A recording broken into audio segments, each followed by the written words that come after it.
Le capitalisme, c'est nul.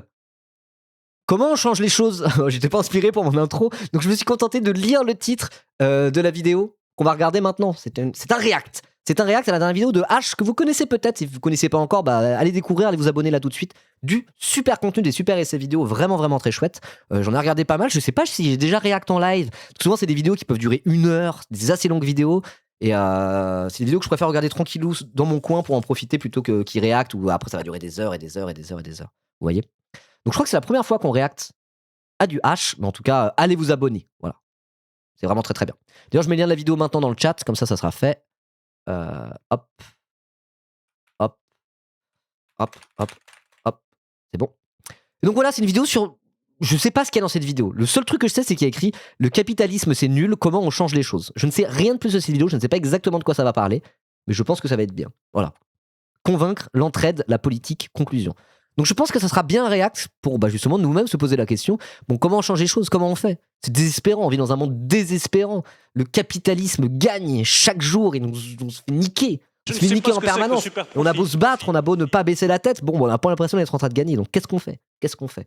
Si c'est ça le sujet, je pense que ça fera un très bon sujet de discussion. D'ailleurs, ça fera une bonne intro. Attendez, je retrouve un truc. Je vais repartager, je vais vous lire un truc que j'ai partagé il n'y a pas longtemps sur les réseaux sociaux.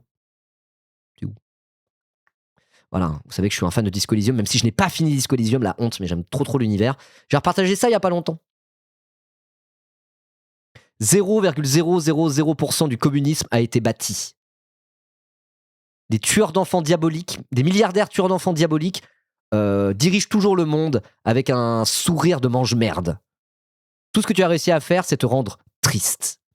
Tu commences à penser que Krasmazov, qui est l'équivalent de Karl Marx dans le jeu, t'as baisé personnellement avec sa théorie socio-économique. Cependant, ça fait de toi un garçon très très intelligent, avec quelque chose qui ressemble à un diplôme universitaire dans la vérité. Au lieu de bâtir le communisme, tu bâtis à présent un modèle précis de ce monde grotesque et duplicitous, que je ne saurais pas traduire. Bah, parfois on se sent un peu comme ça, et c'est un peu désespérant. Vous voyez ce que je veux dire?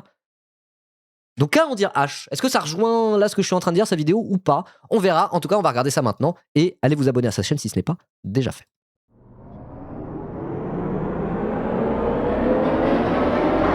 Trompeur Duplicitous, merci. Attendez, avant que ça commence, je vais ouvrir ma fenêtre, parce que je suis une clope.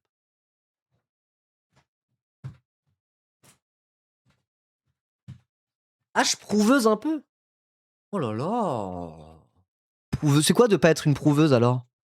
Faut se contenter d'être pragmatique et sucer Jean-Luc Mélenchon 8 heures par jour sur internet, sans ça c'est faire le prouveur? Peut-être, hein, peut-être, je ne sais pas. Non, je rigole. Force au camarade Jean-Luc, évidemment.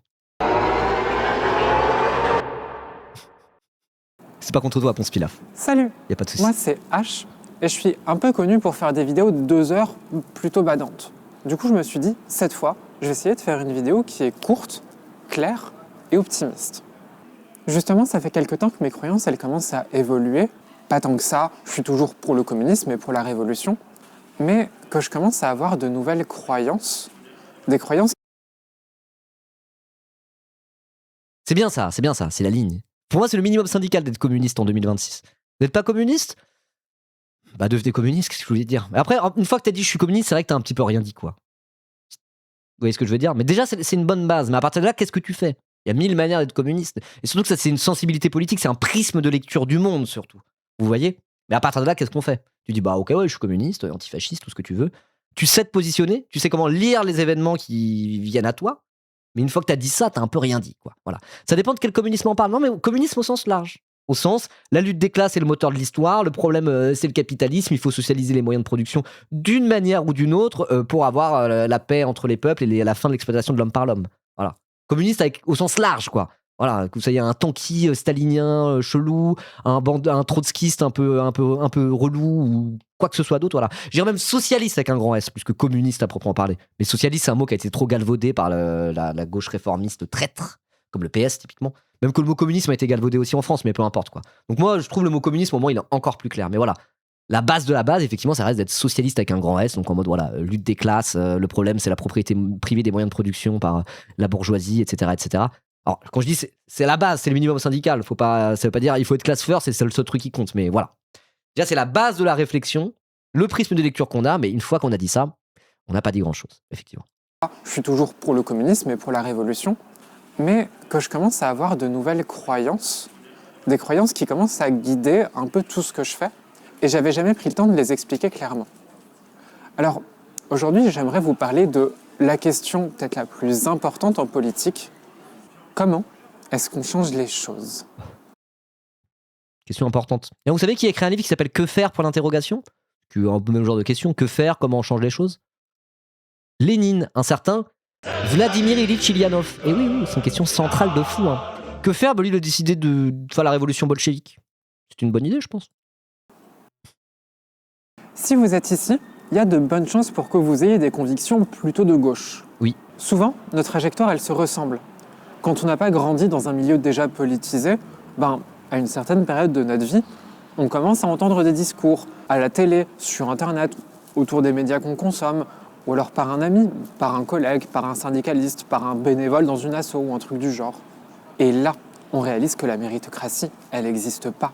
Que les inégalités dans le monde, c'est pas juste un défaut du système, elles sont structurelles, elles profitent à des gens. Oui. Ces gens, c'est les bourgeois qui nous exploitent pour passer leur vie sur des yachts, pendant qu'on a de la chance, si trimer un 35 ou un 40 heures, ça paye les factures. Et là, en général, on se dit... Ça me fait poser la question, genre vous le chat là, c'est à quel moment que vous avez réalisé ça, que vous êtes politisé de cette manière-là ? Alors après politisé, ça veut pas dire vous avez commencé à faire vos premières manifs militantes, vous êtes intéressé à l'actualité politique, machin bidule, mais juste ce truc de se dire le capitalisme c'est quand même un peu de la grosse de mer quoi. C'est l'inégalité érigée comme vertu absolue un peu, genre, enfin c'est mal dit ce que je viens de dire, mais vous m'avez compris, pas besoin d'expliquer, pas besoin d'expliciter ce que je suis en train de dire. Vous, c'est arrivé quand ? Au collège ? Ouais, moi c'est arrivé tôt au final. Si tard, la trentaine ? Ouais. Quand j'ai compris que j'avais pas accès aux études. Première prise de L. Ah ouais, pas L à la maman, sérieux ?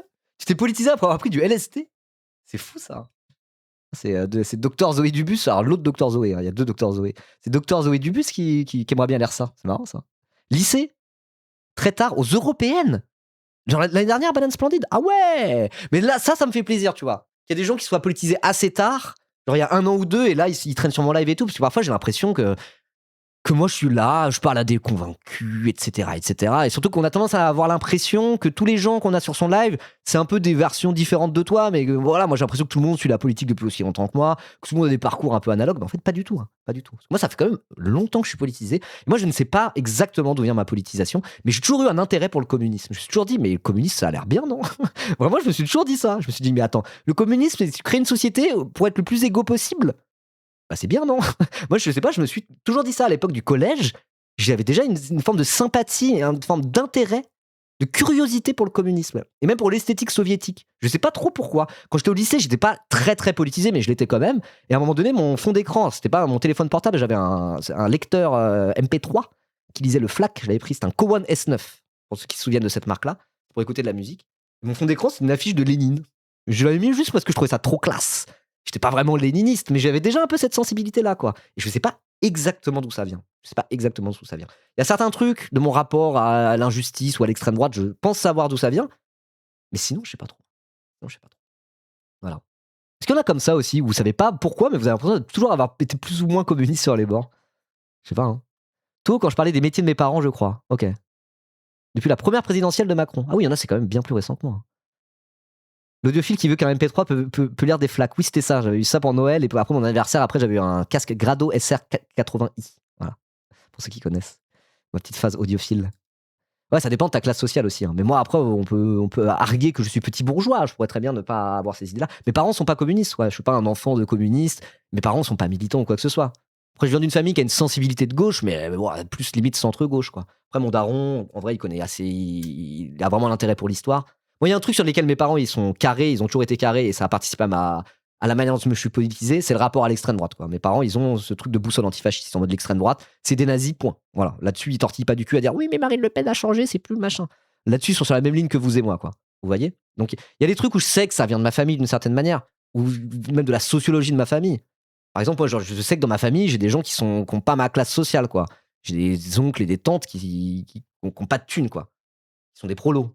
Et dans ma famille, j'ai des prolos et des bourgeois dans ma famille. J'ai les deux, ça dépend de quel côté de la famille on parle, de qui on parle, etc. Donc c'est peut-être aussi, ça vient de là, c'est que je me suis rendu compte assez tôt qu'il y avait des gens dans ma propre famille, dans mon entourage très très proche, qui n'avaient pas la chance que mes parents ont financièrement, ce genre de choses, quoi. Donc je sais pas exactement d'où ça vient. Mais en tout cas, ouais, moi je me suis toujours senti plus ou moins communiste, quoi. Et voilà. Et encore une fois, déjà j'avais cette sensibilité-là, et je commençais à avoir ce prisme de lecture-là quand j'avais 15 ans. Et en tout cas, entre qui j'étais à 15 ans et qui je suis maintenant politiquement, ça n'a rien à voir. Vous voyez? Je veux dire, c'est. Donc une fois qu'on a capté ce truc-là, c'est que la première étape vers se politiser et surtout vers tenter de se mettre en action, vers le militantisme. Vous voyez? Je suis que j'étais un putain de gaucho quand ma prof d'histoire en terminale m'a mis 18 toute l'année et que j'ai eu 4 au bac. Ah ouais? Moi j'ai su que j'étais communiste, c'était confirmé qu'en cours Déjà, dès qu'il y avait des cours sur l'URSS et les trucs comme ça, en histoire, j'étais toujours fort.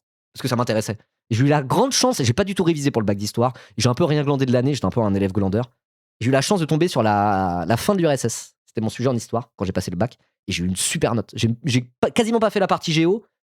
Et donc ça veut dire que j'ai eu quasiment tous les points sur la partie histoire. Vraiment, je connaissais archi bien le sujet. J'ai 31 ans, moi. J'ai 31 ans. Mais du coup, quand j'étais en 3e, je me souviens très très bien. On faisait le cours sur la révolution bolchevique, l'URSS, le début de l'URSS, etc., etc. Et il y avait un côté un peu communiste dans l'histoire, quoi. Un peu anti-communiste, pardon, dans l'histoire. Genre. Et je me souviens que j'avais levé la main parce qu'on parlait de Lénine et Staline, et du coup, elle parlait de la stalinisation, etc., etc. Et du coup, j'avais levé la main à un moment donné, et je me suis dit, vas-y. J'avais dit, alors madame, du coup, oui, la révolution bolchevique, ça menait à Staline, etc., etc. Mais Lénine, c'était pas comme Staline. Lénine, quand il a fait la révolution, c'était plutôt une bonne chose. Il l'a fait en étant bien intentionné. C'était pas encore la dictature et le totalitarisme et Staline au début, à la base. Et je sais que j'avais vraiment dit ça. J'avais fait mon petit communiste de pacotille à dire Lénine gentil, Staline méchant. Et je sais que la prof, elle m'avait dit, je sais pas, elle m'avait répondu un peu, elle m'avait rembarré, mais limite, elle était en mode genre, tu verras, un jour tu comprendras, tu vois, en mode genre, ok, le petit gauchiste, tu vas continuer à entendre parler de ça, tu vas continuer à en parler avec des gens, fais ton propre parcours, quoi. Elle m'avait dit, je sais plus ce qu'elle m'avait dit, mais elle était en genre, oui, bah, Lénine, c'est pas non plus un enfant de cœur, hein, et même Trotsky, c'est comme le leader de l'armée rouge, il a fait des saloperies, hein, donc détrompe-toi, voilà, c'était un petit peu ça.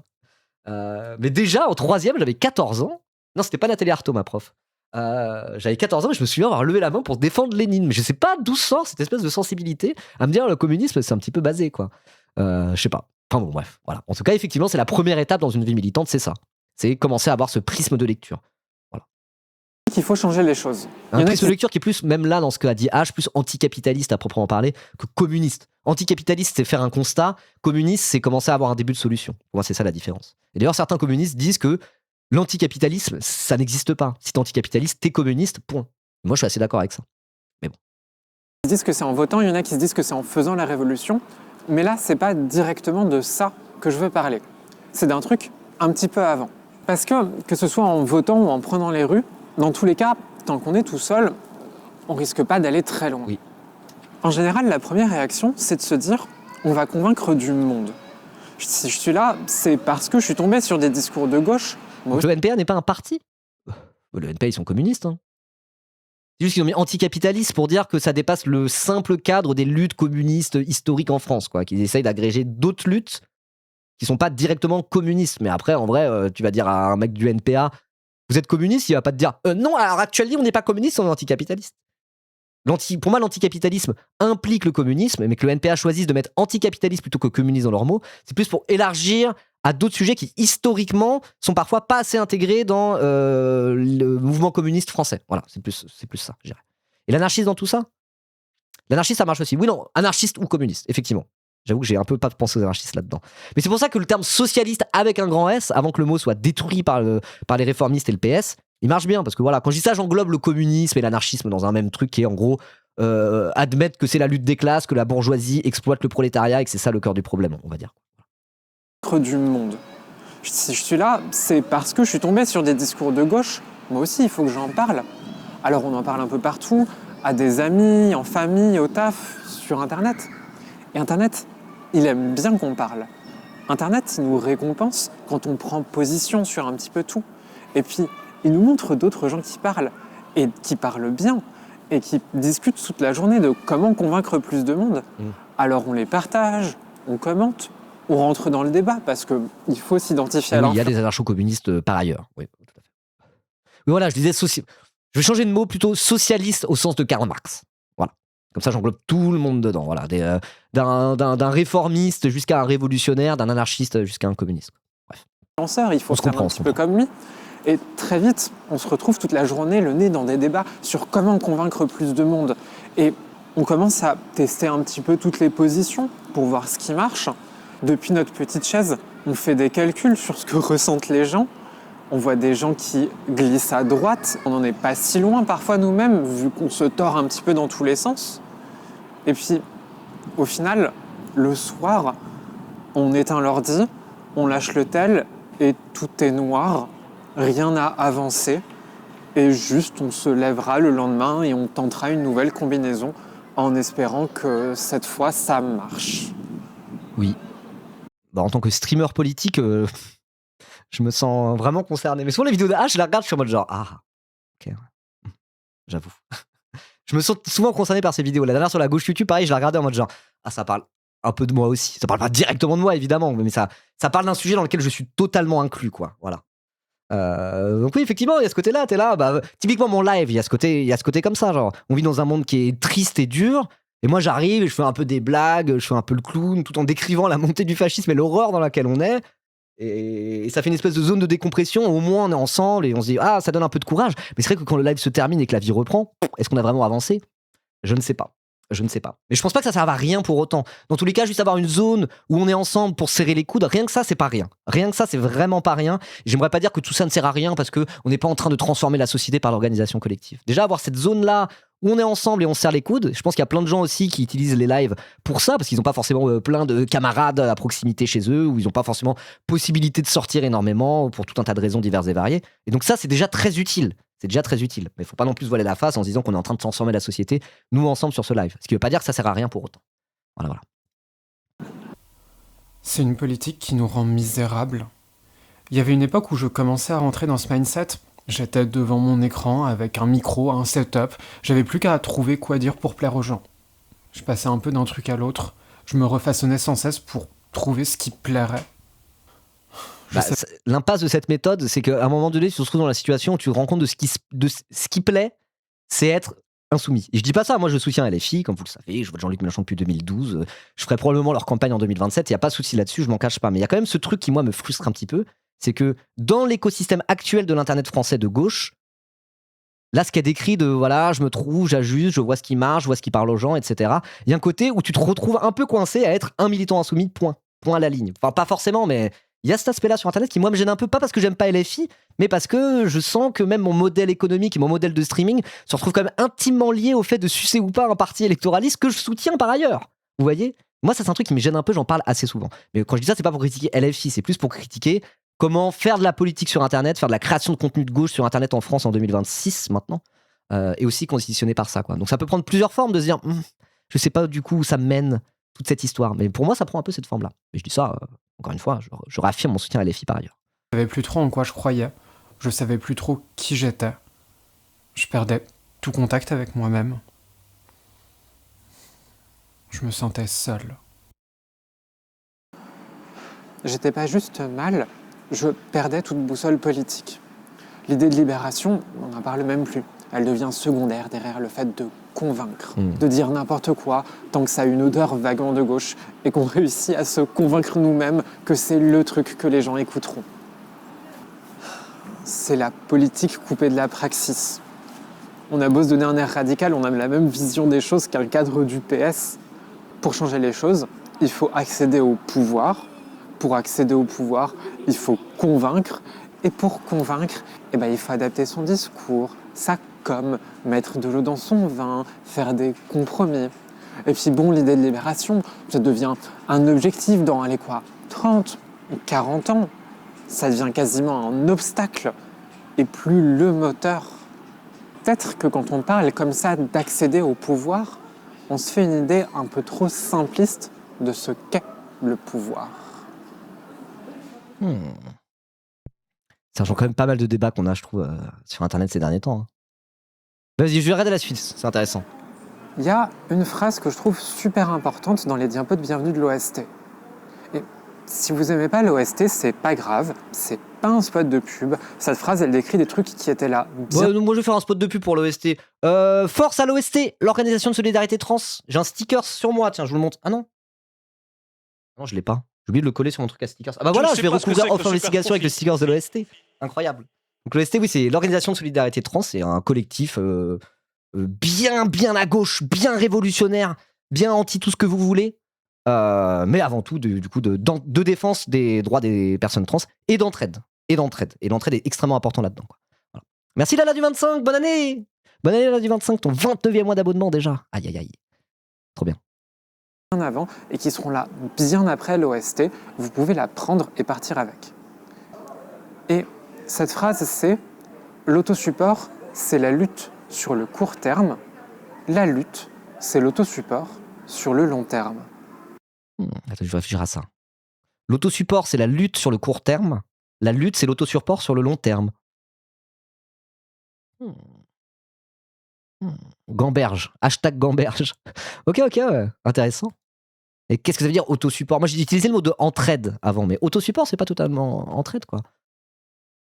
L'autosupport, bah, c'est créer des espaces d'entraide, justement, par exemple, quoi. Donc là, on parle de l'Organisation de Solidarité Trans, c'est une organisation pour les personnes trans, quoi. Donc c'est de support d'autres personnes trans qui sont genre, victimes de la transphobie et victimes de la société transforme dans laquelle on est, quoi. Donc c'est créer des espaces d'entraide, etc., etc. Donc c'est un peu ça de l'autosupport. Et donc oui, il y a un côté où c'est un peu court-termiste au sens où créer des espaces d'entraide, créer des espaces déjà, ce genre d'espace, sur le papier, c'est pas ça qui va transformer la société, parce que c'est pas faire un collectif qui, par des actions, va tenter de modifier la société. C'est plus créer des espaces dans la société où on peut vivre. Voilà, je peux tout simplement dire ça. Juste où on peut vivre à peu près normalement sans être victime de toutes les oppressions, quoi. Mais c'est créer des espaces, créer des poches au sein de la société, comme ça. Donc ça paraît pas être de la lutte à proprement parler sur le papier, parce que le but c'est pas par exemple, là c'est un exemple électoraliste, mais ça pourrait être un autre. Le but c'est pas de se présenter pour gagner des élections et gouverner un truc pour changer la loi et changer la société en bien. Le but c'est pas de faire la grève générale pour entrer dans un rapport de force avec le capital et arracher des nouveaux droits pour les travailleurs ou autres. C'est pas ça le but d'un truc d'autosupport et d'entraide. C'est plus de créer une poche dans la société dans laquelle on peut vivre à peu près normalement. Plus normalement que dans la société oppressive, capitaliste, etc., etc. Mais est-ce que c'est pas lutter pour autant? Vous voyez? Et si on fait ça et que ça se crée sur le long terme et que le truc se développe, ça peut créer à transformer le monde, effectivement. Et moi, je trouve que ça se rapproche un peu du débat entre anarchistes et communistes, quoi. J'ai l'impression. Parce que l'idée du communisme, c'est que du communisme version Lénine, en tout cas. Voilà. Lisez l'État et la Révolution si ça vous intéresse. L'idée, c'est quand même à peu près de s'emparer de l'appareil d'État, qui est l'outil de domination de la bourgeoisie sur le prolétariat, pour en faire au contraire l'outil de domination du prolétariat sur la bourgeoisie. Donc du coup, il y a tout un truc stratégique de conquête du pouvoir direct, plus ou moins direct avec le communisme.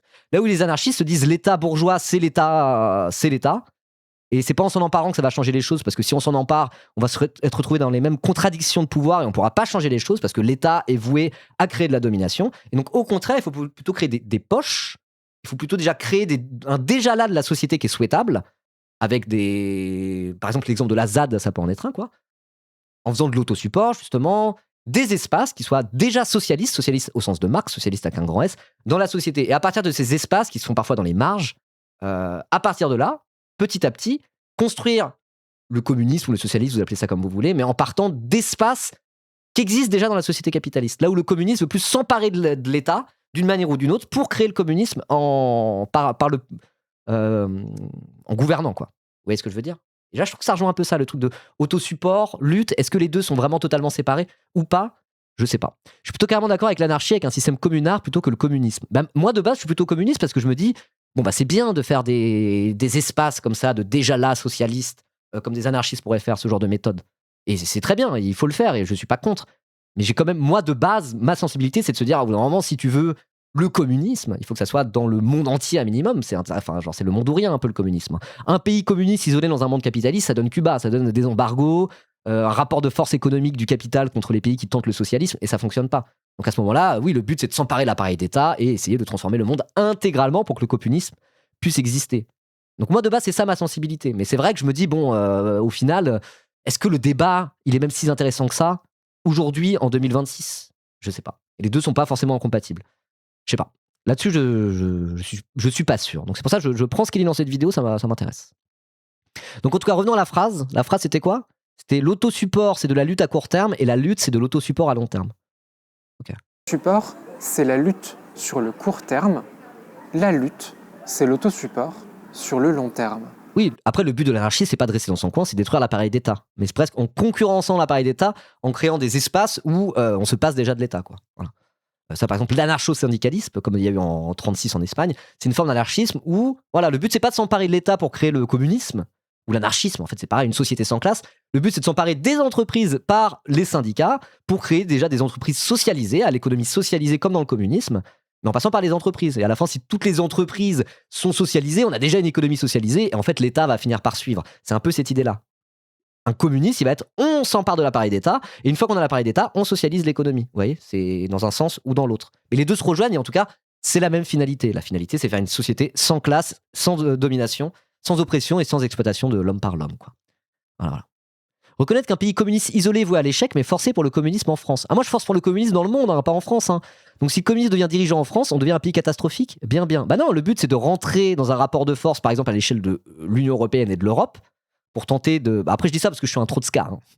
Ça, c'est vraiment. C'est du trotskisme by the book. Hein. C'est en mode genre, non, si on fait une révolution en France, et que la révolution ne s'étend pas à d'autres pays voisins, c'est peine perdue, c'est mort. Après, tu te retrouves à avoir un système. Staline, c'est ça. Staline, à un moment, il était en mode bon, on va pas pouvoir faire la révolution communiste dans l'Europe en entier. Ça n'a pas suivi dans les autres pays, contrairement aux vœux qu'avait Trotsky.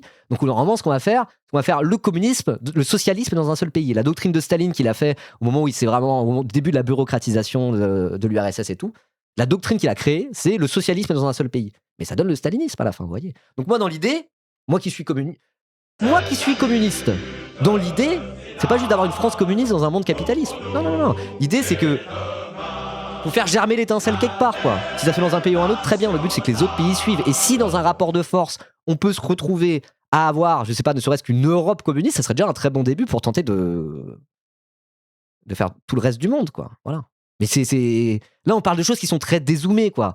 Là, on parle de choses, c'est pas juste dans le cadre de l'élection présidentielle 2027 en France, ou même pas. C'est des trucs qui seraient sur le temps long, sur le temps des décennies. Et d'ailleurs, le capitalisme, pour s'imposer comme modèle économique hégémonique, il s'est pas, hop là, il s'est pas imposé d'un claquement de doigts. Il s'est imposé par la force, il s'est imposé par la coercition, il s'est imposé petit à petit.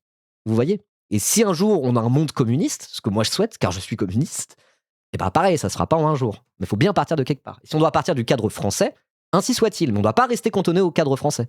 Et même, on va rezoomer un peu. Là, on parle plus vraiment de communisme, mais bon, ça rejoint un peu. Si Mélenchon gagne en 2027, imaginons, expérience de pensée.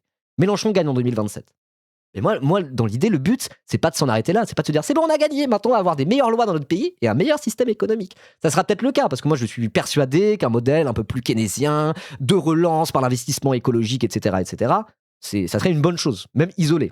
Et c'est pas le communisme, c'est un peu différent. Mais après, le but, de toute manière, si Mélenchon y arrive au pouvoir un jour, il y aura un rapport de force qui va s'enclencher avec le camp du capital qui essaie d'en mettre plein la gueule à Mélenchon et son gouvernement. C'est à peu près sûr. Et l'Union européenne qui va rentrer dans un rapport de force et tout. Et le but, moi, dans l'idée, c'est mon avis en tout cas, ce serait à partir de là, assumer ce rapport de force, essayer d'aller plus loin. Voilà, en ne se couchant pas face à la troïka européenne et au marché financier, quoi. Mais ce serait que le début d'un long chemin, et le bout de ce chemin, c'est une société sans classe et sans exploitation de l'homme par l'homme. Donc évidemment que ça va pas se faire en un jour. Mais là-dessus, je suis d'accord avec toi. Une société communiste en France, isolée du reste du monde capitaliste, c'est pas souhaitable. Et moi, quand je dis je suis communiste, c'est que je veux un monde communiste de la même manière que on vit dans un monde capitaliste. Le capitalisme, c'est même pas, c'est un mode de production, c'est un système économique. Le communisme, c'est un système économique aussi. À partir de là, il y a plein de choses à dire, quoi. Mais de la même manière qu'on vit dans un monde capitaliste et qu'il y a plein de nuances entre les différents pays capitalistes, moi, je vis dans un monde communiste économiquement. Et après, il y aura plein de nuances entre les différents pays communistes s'il le faut, il n'y a aucun souci. Mais le modèle économique, à mes yeux, doit changer. Et s'il doit changer, de la même manière que le capitalisme concerne l'intégralité de la Terre, le communisme devrait concerner l'intégralité de la Terre aussi. Voilà. Ouais, je vous remets le lien de la vidéo. C'est mon avis en tout cas. C'est mon avis. Mais du coup, ça parle communisme à balle en regardant cette vidéo. C'est cool, ça fait du bien. L'ordre patriarcal moderne. Mais encore une fois, voilà, quand tu as eu tous ces beaux discours que je viens d'avoir, tout ça paraît parfois déconnecté justement de notre quotidien et de nos vrais modes d'action réels, quoi. Moi, je suis là en mode genre, non, il faudrait un monde communiste et pas juste une France communiste. Bon, là, pour l'instant, ce qui se passe, c'est que Trump chie sur la terre entière, Macron chie sur la France entière tout en suçant Trump. Bon, on n'a pas le cul sorti des ronces, évidemment. Et tout ça est extrêmement désespérant, d'où la question, qu'est-ce qu'on fait? Comment changer les choses? Que faire maintenant? Moi, juste appliquer la recette léniniste à la lettre en se disant voilà, c'est la seule révolution communiste vraiment successful, celle de 1917, que ça c'est la ligne de lutte ouvrière par exemple, quoi, avec qui j'ai fait mes classes moi. Mais moi, je pense qu'effectivement, normalement, c'est peine perdue et tout ça reste du vœu pieux. Mais du coup, qu'est-ce qu'on fait? Qu'est-ce qu'on fait une fois qu'on a fait tout ce constat que moi je viens de faire devant vous là? Bah, je sais pas. Et justement, qu'est-ce qu'a à en dire H? Ils se fondent sur la séparation nette entre hommes et femmes. Et ça, c'est parce que la reproduction hétérosexuelle est un des piliers de son idéologie. La société, c'est un homme et une femme qui ont des enfants. Comme ça, les enfants, ils peuvent travailler pour le grand capital. Et surtout, on peut transmettre à ces enfants l'identité nationale qui se reproduit et qui continue dans le futur grâce à ça. Ainsi, tout ce qui sort de hommes et femmes, cis, hétéro, dyadique, eh ben, il sort de cet ordre et surtout ça le menace. Et donc on le considère comme dégénéré. Et ça doit être expulsé, exclu socialement, mort. Je connaissais pas le Ainsi, terme dyadique non plus. C'est-à-dire quoi dyadique? C'est avec deux gonades? Le adique, c'est le même que gonade? Ça parlait de reproduction sexuée. Une dyade. Deux? Oui? Je sais pas. l'ordre médical, en bon bras droit du patriarcat, il empêche autant que possible les transitions. Parce que ça voudrait dire qu'hommes et femmes, c'est pas Ah, c'est si ce que je veux dire par paire, dyadique, ok. Ah oui, comme un triptyque. Ok, d'accord. séparé que ça. Ou en tout cas, il les gatekeep. Il empêche à peu près toute seule qui ne saurait pas se rendre invisible. Et au passage, il mutile les enfants intersexes pour les rendre normaux. Si on T'es dans le abolit le chat. patriarcat, Dyadique, c'est le contraire de l'intersexuation. Bah, tout à fait. si on abolit le genre, rien ne nous empêchera de transitionner librement. Et aujourd'hui, quand on transitionne, on se rapproche un petit peu de ça. Quand on permet à plus de gens de transitionner, on s'en rapproche encore plus. Ce qu'on accomplit là aujourd'hui avec l'autosupport, c'est ce qu'on aimerait voir généralisé à long terme. Transition libre, gratuite, par l'entraide communautaire, libérée du pouvoir médical. Ce pourquoi on lutte, c'est pour que ce qu'on accomplit avec l'autosupport, ça devienne général. C'est toujours comme ça que ça a avancé. C'est parce qu'on a fait chez des médecins qu'on a pu commencer à avoir des hormones et des OP. C'est en se passant des conseils pour amadouer les toubibs et puis des noms de doc un petit peu moins stricts qu'on a pu commencer à faire de la donnée, à montrer que, hey, ça marche déjà comme ça pour transitionner et puis ça marche bien et qu'on a pu commencer au fur et à mesure à faire péter leurs protocoles pour gatekeep les transitions. Il y a du pouvoir entre les mains de ces toubibs et il y a du pouvoir quand on refuse de les suivre et quand on s'organise entre nous. On veut que le travail soit libéré des patrons et des gestionnaires. Ah bah là, c'est ce que je me disais. Sur un sujet comme ça, ouais, je vois, mais quand on parle d'économie capitaliste, c'est tellement tentaculaire et monstrueux que je vois. Enfin, ouais, faire un déjà là socialiste économiquement par l'autosupport, je vois pas quelle forme ça prend très concrètement, quoi. Vous voyez ce que je veux dire? On va On veut que regarder le la travail suite. soit libéré des patrons et des gestionnaires et on peut s'organiser pour qu'il le soit aujourd'hui.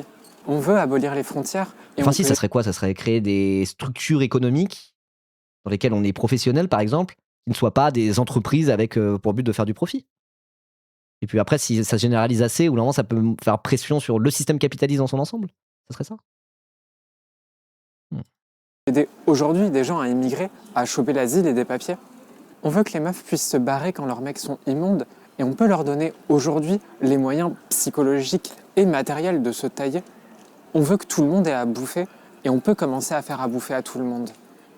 Et surtout, en faisant ça, on contre les petits mécanismes de pouvoir qui marginalisent et qui gardent à leur place les travailleurs, les queers, les trans, les andis, les racisés, les sans-papes.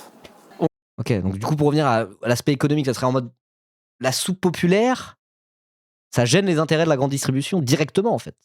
Ça rentre dans un rapport de force. Si on généralise le concept de soupe populaire pour que tout le monde puisse manger à sa faim, même les pauvres, la grande distribution, il va être en mode c'est quoi là, toute cette bouffe qui circule, qui est hors de notre giron? Et donc du coup, il y a un rapport de force qui est enclenché par l'autosupport. Ça serait plus ça par exemple. Non? J'ai compris le truc. Vous en pensez quoi? On contre les mécanismes qui font exister ces divisions, qui font de certains d'entre nous des parias. Et peu à peu, on dissout les logiques de contrôle par la race, la classe, le genre. Et face à toi, tu vois que les gens, ils sont pas comme ci, comme ça, des affects à faire rentrer dans une grande équation électorale. Les gens, Ça ils vient sont d'où la bouffe de la soupe pop? Alors ça serait des maraîchers indépendants qui prennent une part de leur production pour aller dans des systèmes d'autosupport et d'entraide, et ça du coup c'est hors du circuit capitaliste de la grande distribution et tout ça, quoi. Ouais, ok, non, d'accord. Moi, je vois un peu comment l'autosupport de manière généralisée, même économiquement, pourrait aider, peut participer à rentrer dans un rapport de force direct avec le camp du capital. Ok, d'accord. Transforme sous tes yeux. Oui, et après, l'aboutissement de tout ça, ça serait prendre la forme de la fameuse sécurité sociale alimentaire dont on parle parfois à gauche.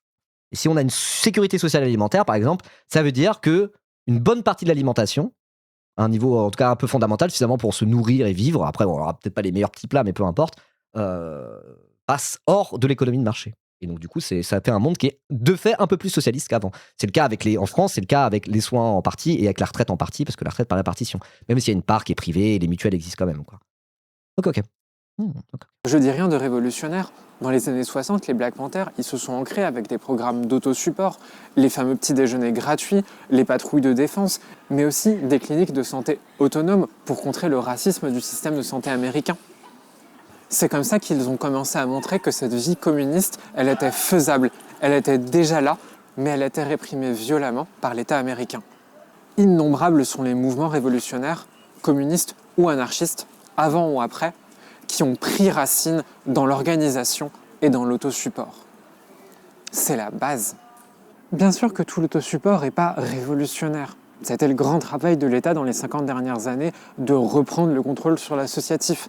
Il finance juste assez pour faire le taf et il coupe les subventions dès que ça devient un petit peu trop politique. Ça a toujours été le grand travail du capitalisme de transformer ça en charité, de laisser les riches redonner un petit peu de ce qu'ils ont volé en choisissant toujours bien les orgas qui remettaient pas trop leur place en question. Oui. Ça a été le rôle, typiquement en Europe, ça a été le rôle de l'Église pendant très très longtemps, quoi. En mode genre, au lieu de laisser les gens se débrouiller par eux-mêmes hors du cadre des différentes dominations, pardon. L'idée c'était en mode genre, mais non, mais regardez, on s'occupe des pauvres. Laissez-nous nous occuper des pauvres. La charité chrétienne nous fait nous occuper des pauvres. Mais en fait, non, c'est pour garder la domination des puissants par rapport aux exploités, quoi. Ouais, ok. Il faut se battre pour que l'autosupport reste. Je dis ça, je reste un peu sur mon exemple de la soupe populaire et de la charité et tout, mais ok, c'est intéressant en tout cas. Mais après, je suis pas habitué à réacter à ce genre de truc, et comme déjà le contenu est super intéressant, c'est soit je coupe et je pars dans un tunnel pendant 10 minutes, soit je me tais et j'écoute, quoi. Donc on va se faire écouter un peu plus. La lutte de l'autosupport, on puisse la mener à bout. Mais ça reste aussi notre meilleur moyen de changer les choses. Mais vous me direz, H, c'est important quand même de convaincre les gens d'aller voter. Investir le Parlement, ça permet quand même de faire passer des réformes. On a eu le droit des femmes, la sécu, le mariage pour tous. Alors, quand je parlais je parlais de l'Église, hein, je parlais pas des cathos qui font la soupe populaire. Après, il y a plein de catholiques, riches ou pauvres, quoi, qui sont en mode genre, ah bah voilà, c'est les valeurs chrétiennes, la charité, etc. C'est pas de eux dont je parle. Je parle de l'Église en tant qu'institution, quoi. Ça reste des avancées. Et c'est H, pour répondre à cette question, je suis devant le Parlement européen. Parce que pourquoi pas ? Je suis absolument pas accélérationniste.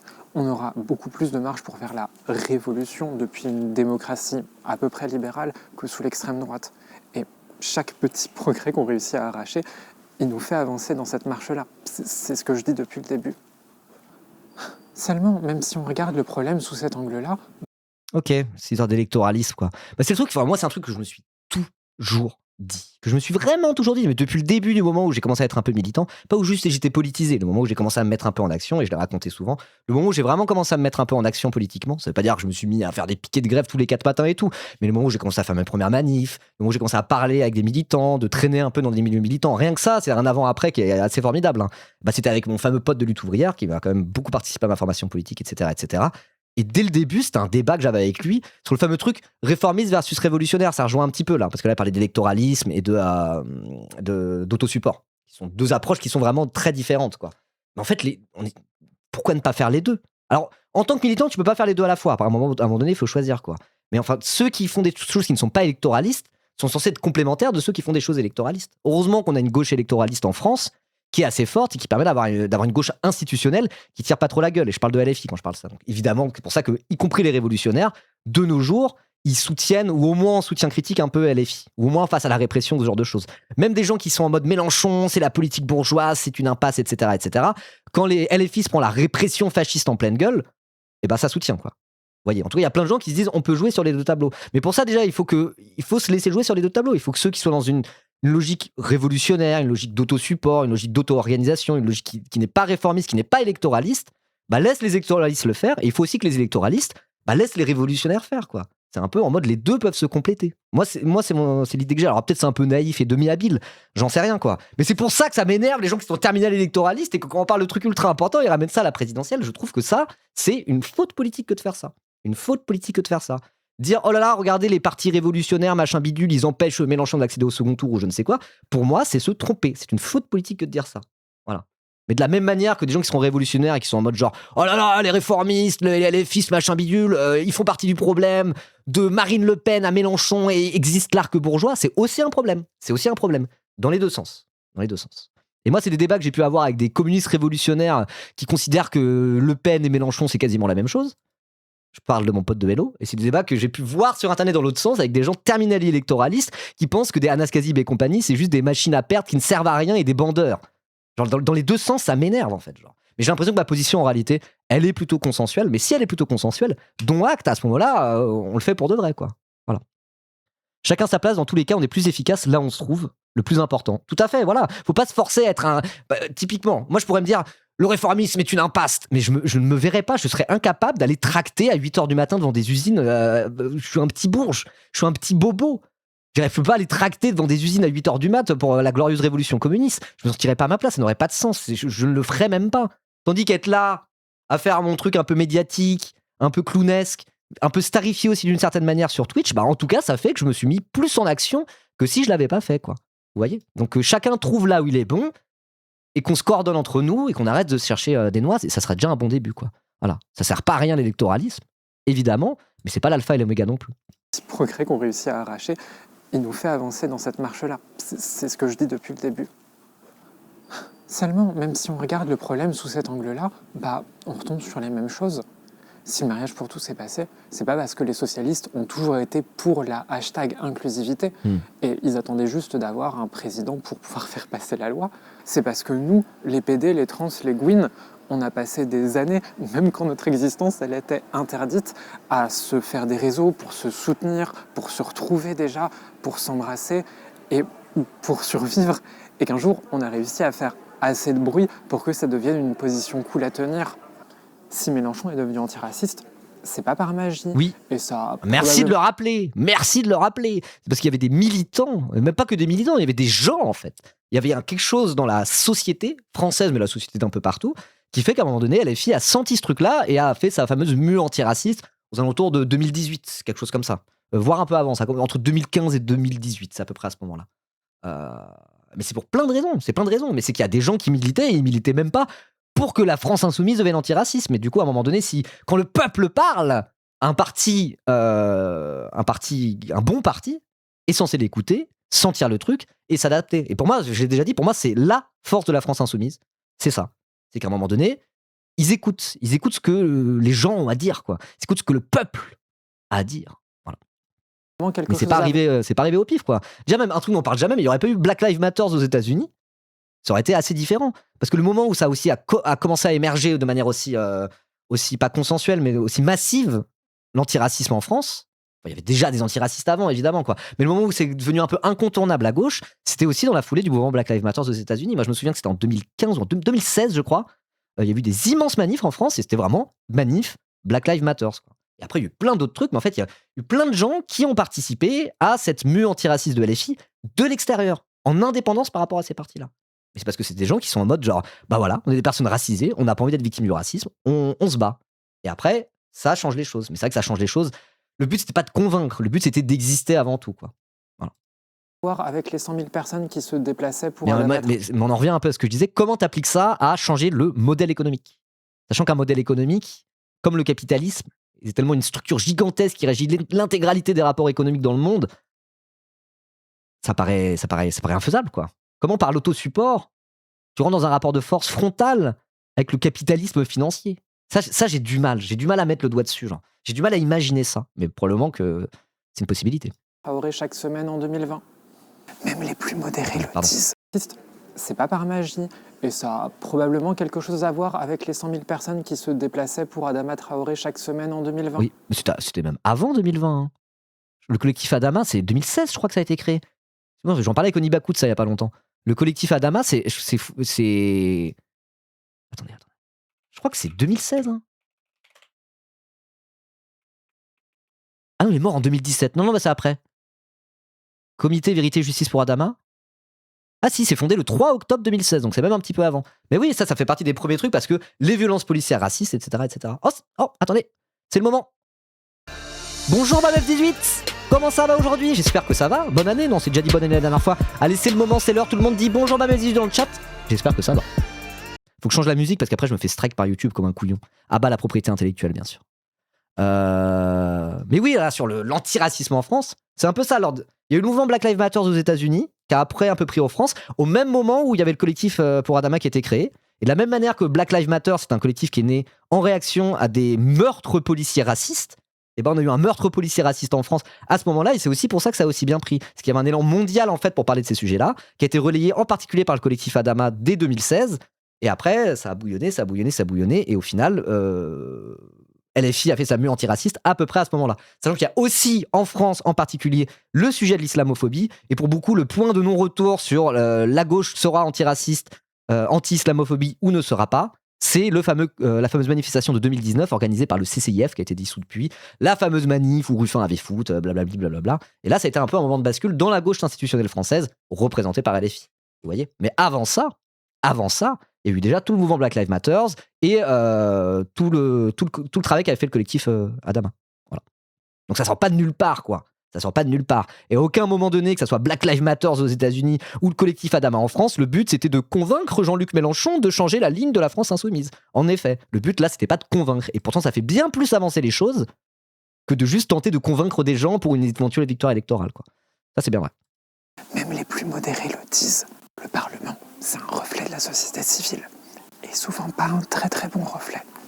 C'est bien de voter et c'est bien de ne pas voter. Dans tous les cas, on influera toujours plus directement ce qui se passe ici, en se bougeant le cul dans la vraie vie et en organisant des trucs qu'en allant voter une fois tous les 4 ans. Abandonner cette image du Parlement comme grand endroit où toutes les décisions se prennent. Le pouvoir, il n'est pas là, contenu ici mystérieusement. Le pouvoir, il est partout. D'accord. Il faut faire exploser notre vision basique. Oui, ASMR européen. Ah, mais je reconnais, c'est ASMR politique. Oh. C'est pas censé être un peu cringe, ça? Je plaisante, bien sûr. Je plaisante. Au début du NFP, on était de nombreux à être allés en AG avec comme mot d'ordre radicalisation en parlant de féminisme radical, antiracisme, etc. Ouais, bah ouais. Et petit à petit, ces choses-là commencent par influer, quoi. Voilà. Mais en tout cas, le but, c'est pas de convaincre, effectivement. Le but, c'est une forme d'auto-organisation, d'auto-support, etc., etc., quoi. Voilà. Pouvoir, comme s'il était contenu dans une petite série de lieux entre les mains de quelques élus. Eux, ils ont le plus souvent les pieds et poings liés, pendant que le pouvoir, il est répandu, il est partout. Peut-être que Foucault, il avait raison là-dessus. C'est qu'à partir de ce moment-là qu'on peut commencer à parler d'une théorie de la révolution, et aussi de voir que la théorie de la révolution, c'est pas juste un truc pour attendre le grand soir, c'est notre meilleur moyen de changer les choses maintenant. Marx, déjà, disait à l'époque que la révolution arrivait quand un mode de production était devenu obsolète et que le suivant était déjà répandu et qu'il n'attendait plus qu'à prendre le pouvoir. Ah ouais? Je connaissais pas ce truc de Marx. Après, je dis ça, je suis pas un marxiste professionnel non plus. J'ai des petites bases, mais voilà, quoi. Ça reste assez en surface, quoi. Mais c'est ça le truc, là. C'est qu'on se rend compte que le capitalisme est un peu caduque. Déjà, la crise écologique, normalement, ça devrait tous nous le faire réaliser, quoi. On voit bien que le monde marche sur la tête. C'est complètement con. Il y a une inefficience économique. Ça crée de la misère à l'échelle industrielle alors qu'on n'a jamais eu autant de ressources sur Terre, etc., etc. Enfin, pas de ressources, mais de production sur Terre, quoi. Mais effectivement, pourquoi on passe pas à la suite? Peut-être parce que ça rejoint la phrase de on imagine plus facilement la fin du monde que la fin du capitalisme. Voilà, il faut créer un modèle qui soit souhaitable. Et peut-être que pour créer ce modèle qui soit souhaitable, c'est pas en faisant des streams où je disais alors voilà comment fonctionnerait la vie dans le socialisme. Mais peut-être d'avoir des exemples de déjà la socialisme, effectivement. Et après, là, voilà, à ce moment-là, on pourrait parler de la sécurité sociale, comme le déjà la communiste, comme il fait Bernard Friot, etc. Est-ce que ça fonctionne de faire ça? Je ne sais pas. Parce que les gens sont tellement habitués à ça que. En 1789, les bourgeois, ils avaient déjà la main mise sur le commerce. C'était ta réalisation sous LSD, ça s'appelle Alabama? Mais c'est marrant parce que moi, ce qui m'a pas radicalisé, mais ce qui me confirme dans le fait que je suis anticapitaliste et donc communiste, c'est ça. C'est parce que moi, j'ai pas tant souffert dans ma chair que ça des inégalités. Voilà. Je suis un homme blanc, cis, hétéro, petit bourgeois. Donc à ce compte-là, je veux dire, j'aurais très bien pu être un ingénieur, machin bidule. faire ma petite life, être tranquille, être dépolitisé, m'en battre les couilles, quoi. En vrai, j'aurais pas, je serais ni mort sous les bombes, ou j'aurais pas été victime de transphobie ou je ne sais quoi, voilà, ou de racisme, évidemment. Mais après, bon, il y a quand même un truc qui m'a. Mais du coup, là, c'est l'absurdité dans le monde dans lequel on vit. Ça, c'est un truc qui me fait souffrir dans ma chair, pour le coup. Même si je le. Peut-être pas dans ma chair, mais qui me fait souffrir pour de vrai. Parce que c'est pas un truc que je subis directement. Je fais pas partie des dominés tant que ça dans cette histoire. Mais l'absurdité du monde, ça me, d'un point de vue presque philosophique, vous voyez, ça me donne envie de crever, quoi. Ça me donne envie de crever. Attends. Hop là.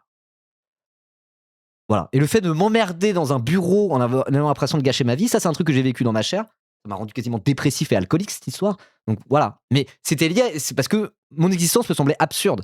C'est pas que j'étais pauvre et que j'arrivais pas à manger et que j'étais victime d'oppression tant que ça. Du coup, je m'ennuie dans un bureau et cet ennui dans ce bureau, c'était l'impression de ne servir à rien et que la vie c'était de la merde, c'était le reflet de cette absurdité.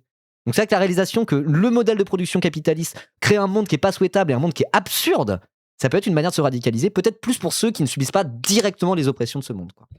Voilà. Après, tu étais prof de maths, non, c'est pas particulièrement utile justement. Alors quand je dis ça, c'est quand j'étais ingénieur.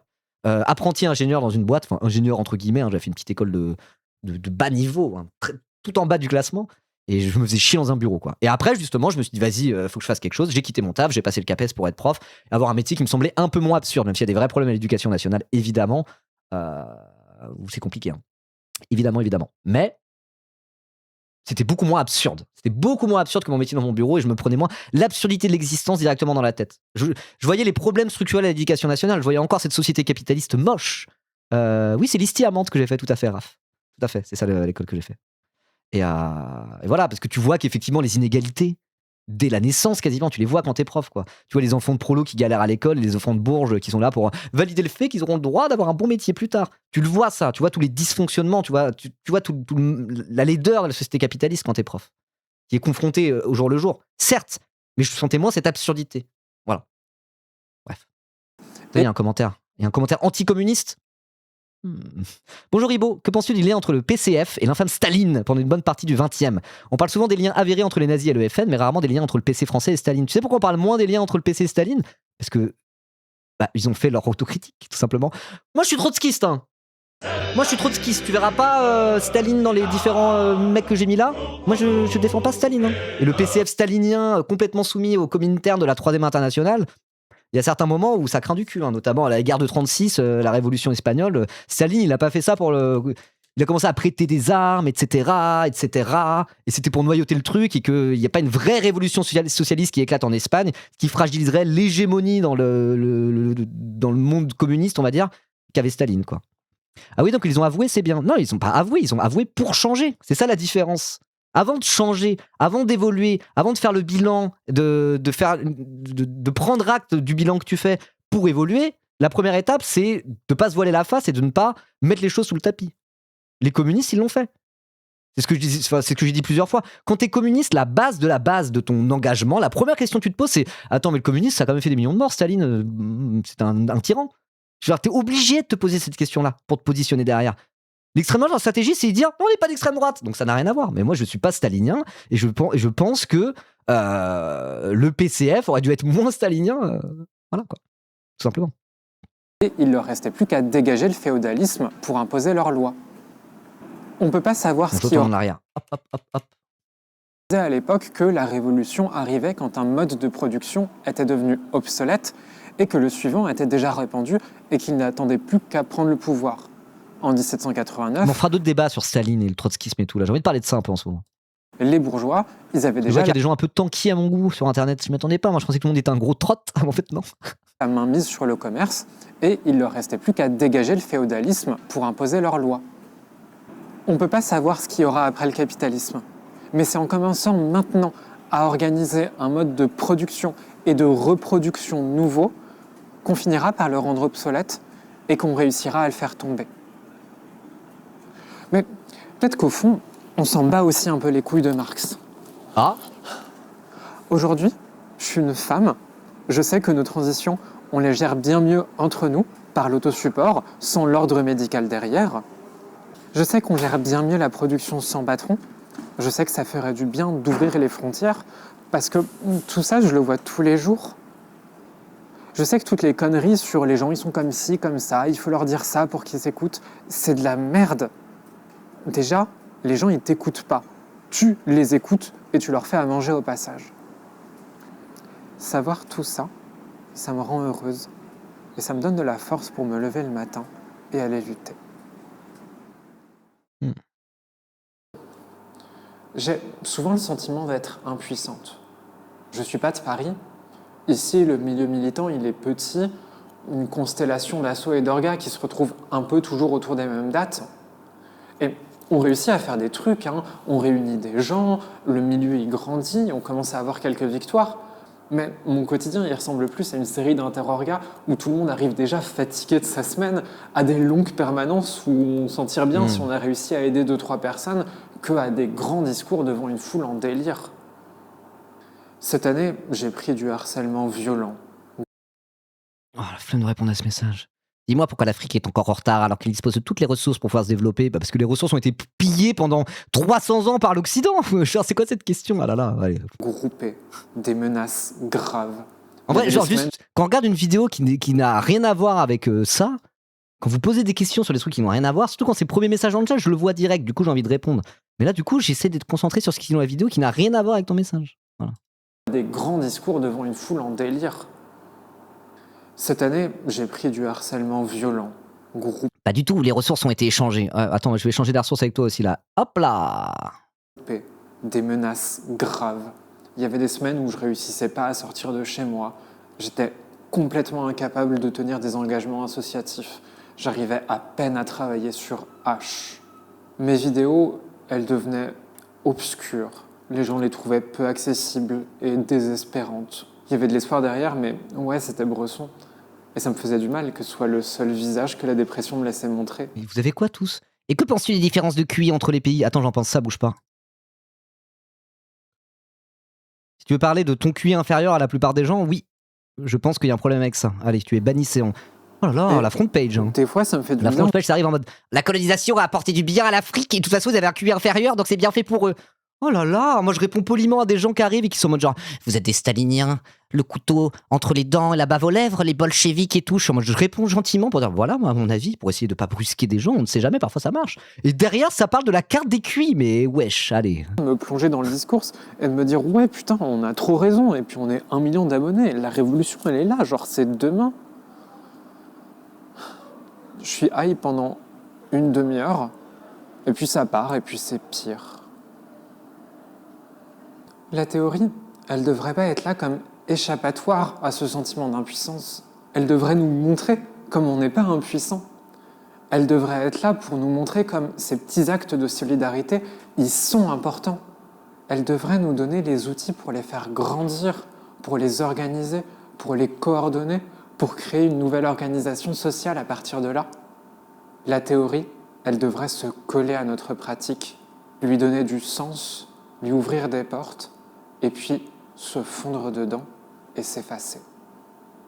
En ça, elle est toujours tellement importante et je suis toujours tellement heureuse de faire ce taf-là. La révolution, ça passera par péter des vitrines et dézinguer des patrons. Mais la révolution, c'est le moment où on se tournera les uns vers les autres pour s'entraider. Autant commencer par ça. Ok, c'était bien. J'ai plus forcément 10 000 trucs à te dire, donc voilà, on regarde tranquillement. C'est pas fini? Il y a les bloopers à la fin, c'est ça? Le son est mieux. Oh, Scorch, quoi. Dans une vidéo, t'es en mode le son est mieux quand c'est pas dans un couloir. Je trouve que la réverbération était un peu trop présente dans les bas médiums, c'était muddy. Elle aurait mieux fait de mettre un moins de dB autour de 230 Hz.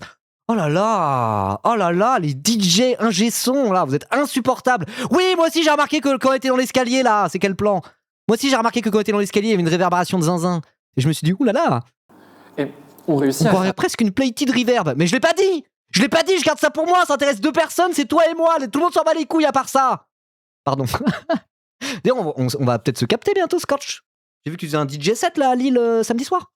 Ça sera pas très longtemps après moi, donc je pense que je vais rester un peu plus longtemps. Et, je pourrais t'écouter mixer. Voilà, on verra tes bas médiums comment ils sont.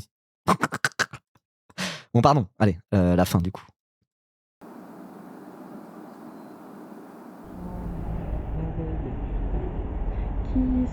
Pour rigoler, Scorch. Je t'adore. J'adore les conversations comme ça.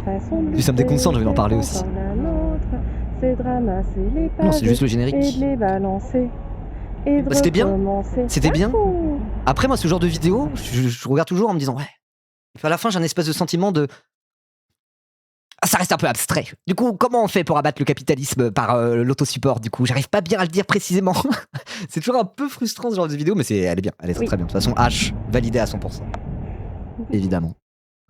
Alors, est-ce que je reconnais le nom? Oui, Merci Feruven. beaucoup d'avoir regardé la vidéo. Qui d'autre? Comme d'habitude, n'hésitez pas à vous abonner, à la liker, à la partager. Lex Tutor, j'ai un immense que merci des aux gouttes. personnes qui soutiennent la chaîne financièrement. N'hésitez pas à la soutenir aussi, à faire un petit don sur Patreon ou sur Ko-fi. Et promis, j'en ai un peu fini avec les vidéos grandes leçons. Non, les autres, j'ai pas. Je vais revenir. Ah, c'est fini?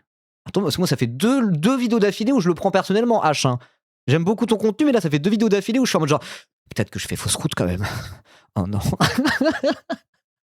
Non, je rigole, les vidéos sont très très bien. Puis c'est bien de faire des vidéos comme ça, contrebalancer un peu cet enthousiasme naïf qu'on peut avoir parfois à gauche, quoi. Salut copains du web, comment ça va?